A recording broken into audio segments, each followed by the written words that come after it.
Assalamualaikum warahmatullahi wabarakatuh. Kawan-kawan semua, kali ini saya akan berbagi perihal pendorong skoci kapal. Ini adalah pendorong. Ini ada baling-baling. Yang mana baling-baling ini harus terlindung. Ya. Tidak bisa baling-baling ini terbuka karena kalau ada orang jatuh itu tidak terkena baling-baling. Pendorong ini wajib disediakan untuk skoci kapal. Nah, kali ini saya akan berbagi tentang pendorong skoci kapal atau propulsi daripada skoci kapal. Propulsi ini digerakkan oleh mesin, ya, digerakkan oleh mesin skoci. Ya.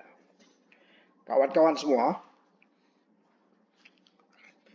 berbicara tentang mesin skoci, ya, mesin skoci. Setiap skoci, ya, dimanapun skoci itu berada, maka skoci itu harus digerakkan dengan mesin dengan penyalaan kompresi, dengan tekanan, ya, kompresi, ya. Dan mesin skoci kapal tidak boleh menggunakan, ya, bahan bakar dengan titik nyala yang kurang dari 43 derajat. Ini penting untuk diketahui. Kalau bahan bakarnya mempunyai titik nyala kurang dari 43 derajat, sudah pasti tidak diperbolehkan. Jadi itu adalah inti daripada skoci yang ada di kapal. Berikutnya, mesin daripada skoci ini harus dilengkapi dengan dua tata cara start. Yang pertama dengan engkol atau start manual. Kayak mesin truk itu ada start manual.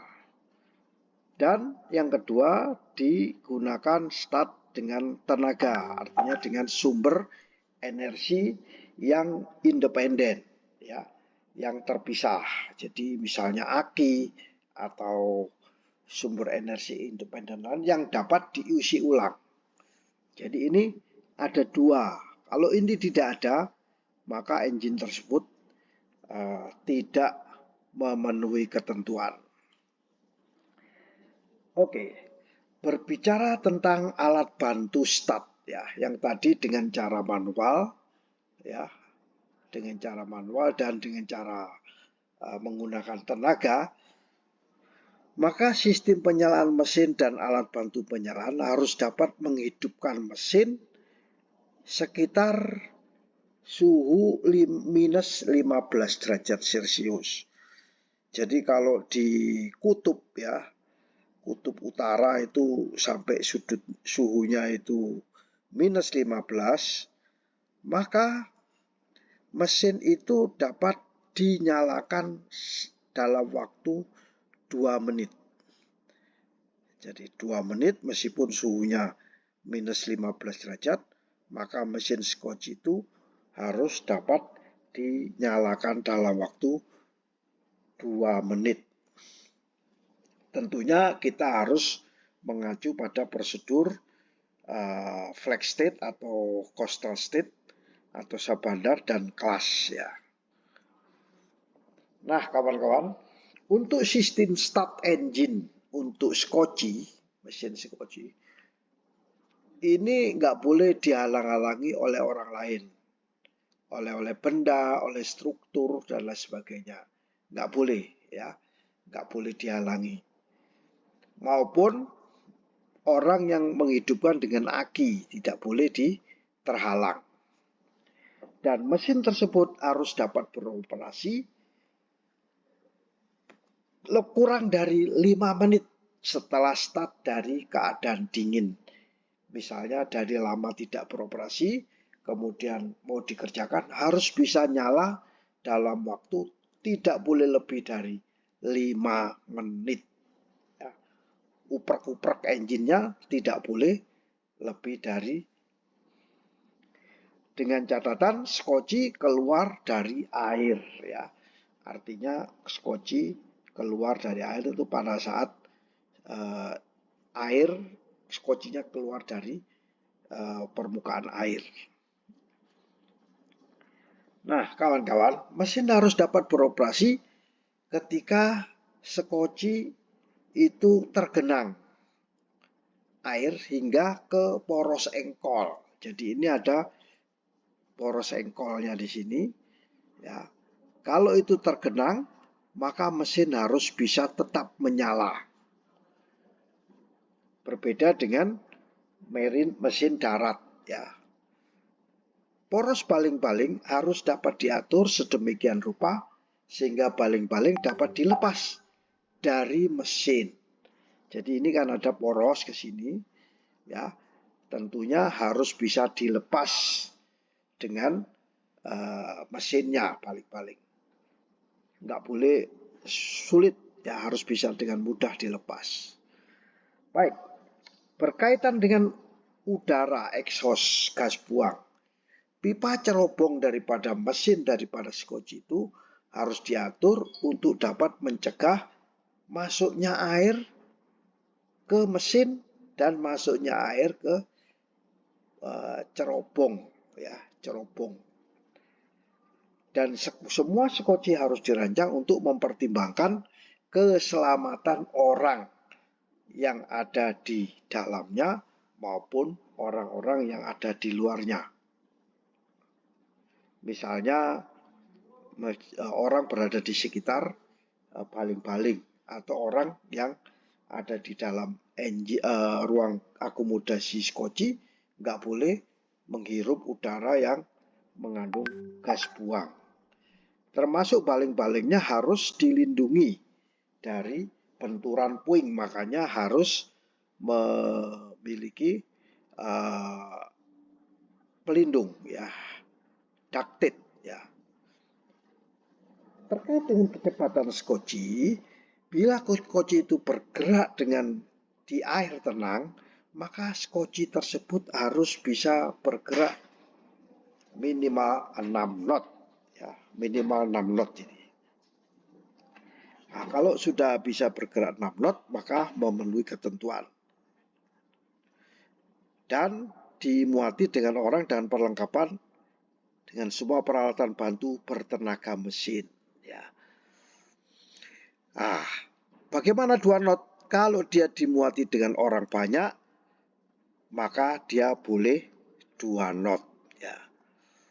Bahan bakarnya yang harus sesuai, ya, harus bahan bakarnya harus sesuai rentang temperatur yang diharapkan di wilayah perairan tertentu di mana kapal beroperasi, dan menjalankan skoci terisi penuh dengan kecepatan 6 knot dalam jangka waktu tidak boleh kurang dari 24 jam. Jadi jalan terus 24 jam selama 24 jam dengan kecepatan 6 knot. Bagaimana dengan transmisinya? Transmisi daripada skoci dan kelengkapan daripada mesin harus dilindungi dengan selubung tahan api, ya, supaya tidak terkena panas. Karena ada orang-orang yang ada di sekitar daerah tersebut, ya. Sarana yang memadai harus disediakan untuk mengurangi kebisingan. Jadi biar meredam adanya suara bising. Baterai untuk sarana bantu yang start yang nomor 2 dengan power harus dilengkapi dengan penutup baik bawah maupun dari samping. Kalau baterainya sampingnya terbuka tidak memenuhi ketentuan. Selongsong baterai harus mempunyai penutup yang rapat sehingga dapat menyediakan ventilasi gas yang diperlukan. Ini sangat dipentingkan sekali bagi skoci. Mesin skoci harus dirancang untuk membatasi emisi elektromagnetik sehingga pengoperasian mesin tidak mengganggu pengoperasian radio, ya. Jadi emisi elektromagnetik. Sarana harus disediakan untuk mengisi ulang semua baterai. Jadi baterai-baterai itu harus bisa terisi ulang dengan sarana atau perlengkapan.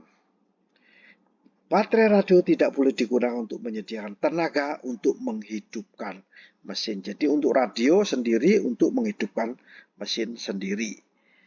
Sarana untuk disediakan isi ulang skoci dari pasokan listrik kapal pada tegangan sekitar tidak boleh melebihi 50 volt, ya. Kalau dari kapal tegangannya tidak boleh melebihi 50 yang dapat diputus dari embarkasi skoci, ya, dengan menggunakan daya baterai tenaga surya. Boleh juga itu.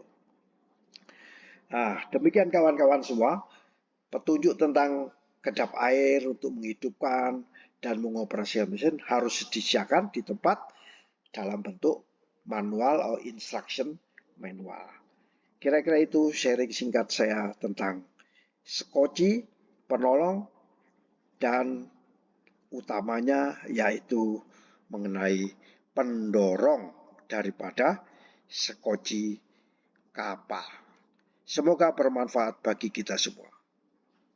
Wassalamualaikum warahmatullahi wabarakatuh.